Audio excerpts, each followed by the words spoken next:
Hey guys, it's Tanya. Hope you fabulous people had a Okay, Halloween. hopefully you're safe.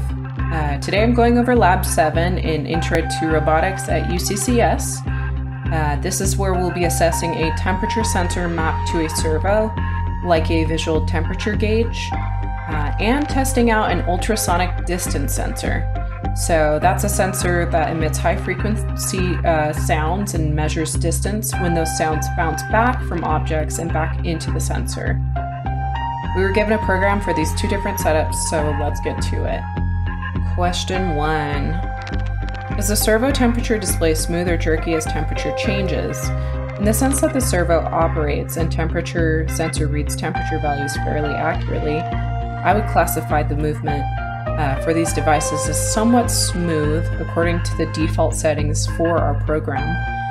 The primary factors that control this smoothness when concerning software is the delay set for the servo responding to certain positions according to the temp sensor's readings, or being mapped to the temperature sensor output. If the temperature drastically changes, that will also control the smoothness of the servo moving, and the delay for the calculations for temperature can also affect the servo's motion, whether it be less larger movements or more frequent smaller movements. Alright, question 2. What happens if you make the delay between loops 10 milliseconds instead of 500 milliseconds?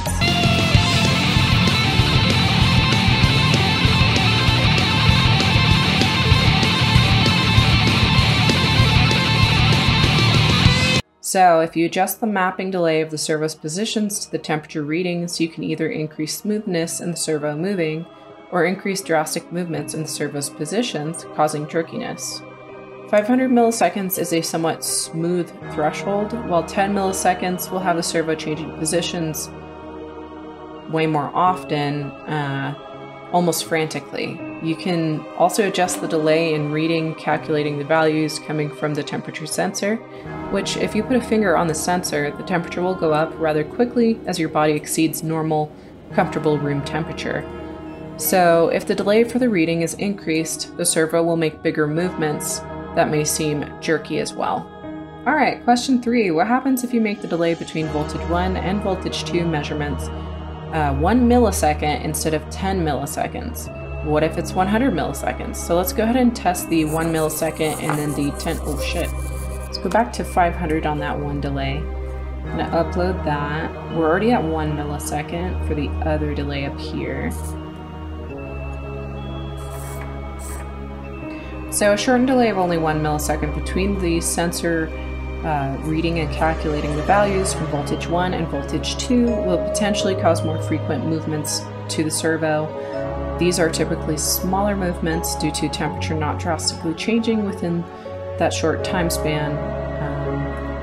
And a delay of 10 milliseconds is slightly less jumpy, but still quick and typically also has small movements frequently. 100 milliseconds has more noticeable range or movement for the servo to adjust as the measurements are being calculated over a longer period, thus bigger movements and moving less frequently. Alright, so question 4, what is your maximum measured distance and what is the corresponding maximum time? So for the first part of that question, the max I could ever get was 770.19 inches. I'm not exactly sure what the second part of the question is asking, but the delay for the time is set at 2000 milliseconds or 2 seconds. For the serial print function to print the distance, the trigger pin is being turned on for 10 microseconds at a time. And obviously the sound waves are traveling at the speed of sound. So let's go ahead and go over here. We're going to upload and then we're going to check our serial monitor. So done uploading, successful upload. And I'm pointing it at the wall. Cool, it works. All right, now question 5. List conditions which seem to result in inaccurate measurements. Measurements. Noise from the other devices plugged into breadboard affects measurements. What density and consistency of objects are in front of the sensor, if those objects are moving or your sensor is moving, how fast, what angles they're at, what angle the sensor is at, and if the object is fully or only partially blocking the sensor will affect the accuracy of the measurements. I think we're done. Woohoo! Awesome.